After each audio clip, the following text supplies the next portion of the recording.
Hola queridos amigos, nuevamente con ustedes, su doctor Maximiliano, el medio que trabaja en los Andes, la Amazonía, la costa de Ecuador, inclusive en la Federación de Rusia, en momentos críticos, en áreas protegidas y patrimoniales, y que hoy va a hablar acerca de cómo el turismo se convirtió en el origen del narcotráfico en Ecuador. Ecuador le dio vida al denominado narcoturismo a partir de los años 80. En aquel momento, la comunidad hippie había creado algunos lugares importantes en Ecuador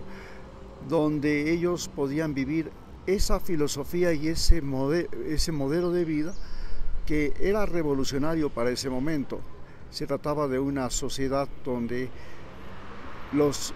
la libertad sexual se la vivía a plenitud, gracias a que en esos mismos años, estamos hablando de los años 60, finales de los 60, luego de la guerra de Vietnam, se descubrió los anticonceptivos. Pero además, los antibióticos habían logrado una gran revolución en el manejo de las enfermedades como la sífilis y la gonorrea, que fueron una epidemia en Europa y Estados Unidos luego de la Primera Guerra Mundial. Ante esta realidad, no solamente que en Atacames se creó esta primera aldea, también se creó en Misaguallí, se creó más tarde en Vilcabamba, y en estos lugares las comunidades hippies practicaban una filosofía en la cual el consumismo era aborrecido. Los hijos de aquellas parejas eran cuidados por toda la comunidad. Las mujeres y los hombres podían intercambiar parejas. Se podía practicar el sexo en todas sus posibilidades. Y sumamente importante señalar que la gente, los hippies, procuraban retornar al campo para hacer cultivos orgánicos y vivir de la fabricación de artesanías en donde ellos podían desarrollar su creatividad. Este movimiento hippie, que en Ecuador tenía sobre todo la gran presencia de gente de Alemania, de Suiza, de Canadá, de países donde el racismo se había confrontado después de la Segunda Guerra Mundial, y donde la gente procuraba una nueva realidad después de la tragedia que significó la Segunda Guerra Mundial para Europa. Entonces, en Ecuador, que era en ese momento una zona de tránsito de la cocaína que venía desde Bolivia hacia Colombia, especialmente como pasta base, para ser refinada en Colombia, donde el cartel de Cali, el cartel de Medellín, crearon las condiciones y la guerra civil colombiana, crearon las condiciones ideales para que Estados Unidos comprara cocaína a Colombia y esa cocaína la llevara a Estados Unidos a vendérsela, y con ese dinero se financiaban las guerrillas de derecha, como los paramilitares de Nicaragua, los paramilitares de Colombia,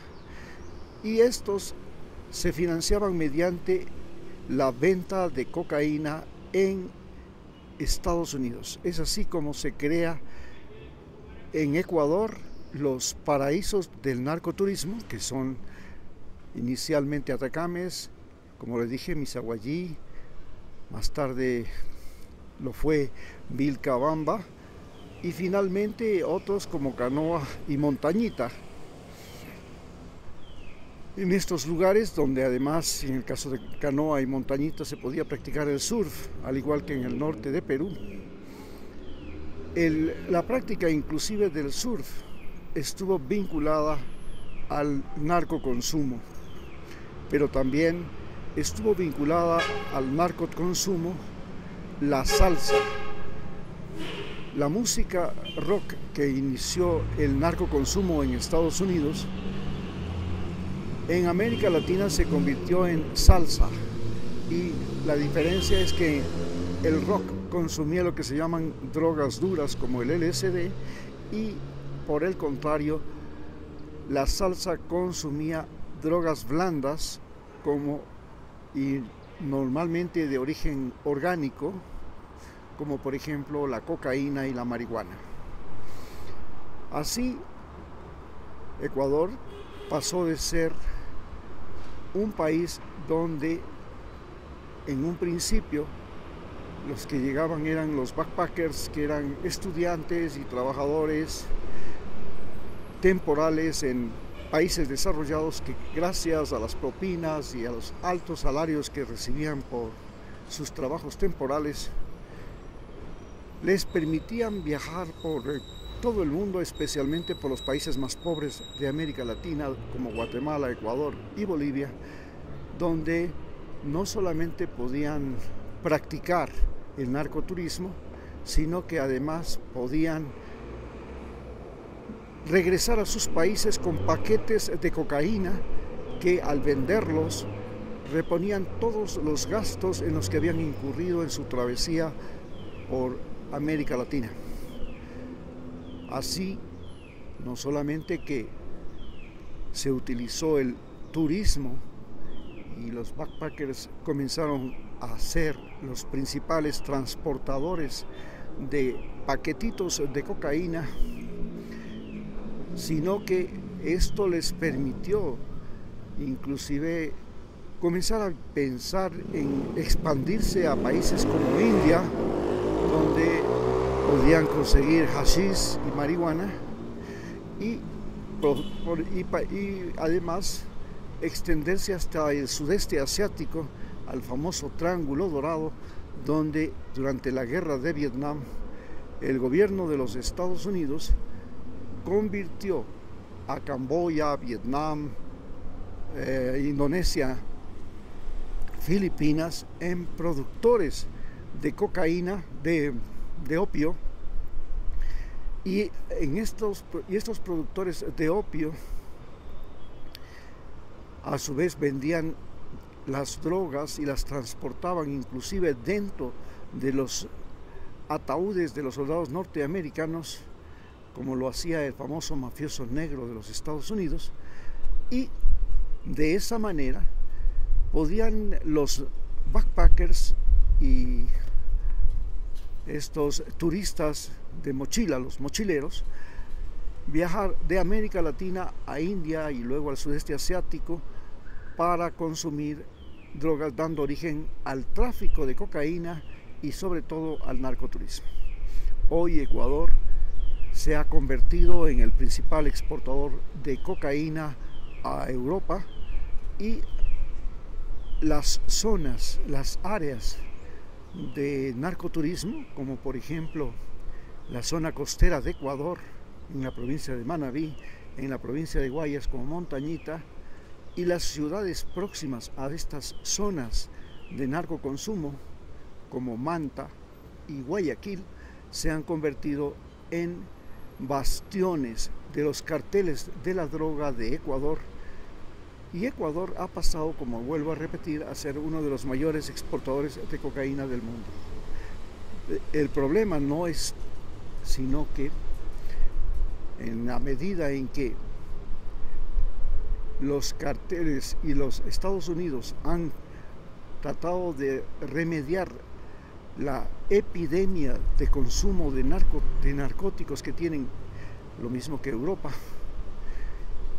han culpado a los migrantes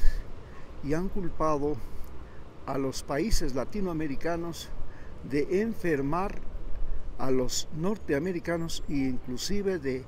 como dice Donald Trump, ensuciar su sangre. Así que el narcotráfico, que es un invento norteamericano en América Latina, se convirtió en la excusa para poner sanciones a México, a China por el fentanilo y se ha convertido en la excusa para deportar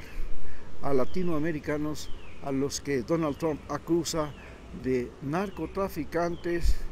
ladrones y violadores. Esta situación es la que se vive en Ecuador y por eso podemos señalar que el turismo, que es posiblemente la mayor empresa menos devastadora de la naturaleza y la cultura en el Ecuador y en América Latina, que el turismo que se ha convertido en el mayor protector de la biodiversidad y la diversidad cultural de los países latinoamericanos, porque estamos viviendo en la época de la extinción masiva de especies, del cambio climático, y América Latina es, sin dudar a dudas, junto con África, los mayores bancos genéticos del planeta. Ante esta realidad, nosotros vemos que el gobierno de Ecuador no ha tomado medidas para poder fortalecer el turismo ecológico, el turismo histórico-cultural, el turismo inclusive deportivo y de salud en áreas protegidas y patrimoniales, sino que procura que aquellas zonas donde desde épocas de los gángsters norteamericanos en Cuba o en Las Vegas, que lavaban el dinero de del narcotráfico y que convirtieron a Panamá, a Miami y algunas zonas latinoamericanas como Montañita, Salinas, en lugares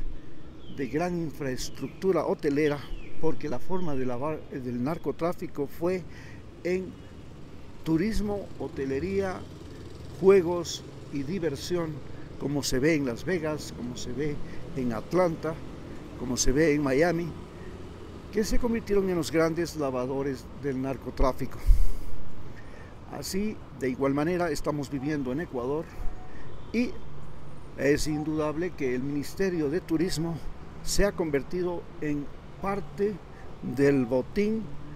de los llamados lagartos de San Borondón, que son los millonarios de Guayaquil, y se ha convertido también en parte del botín de los lavadores de dinero de los narcos. Muchas gracias.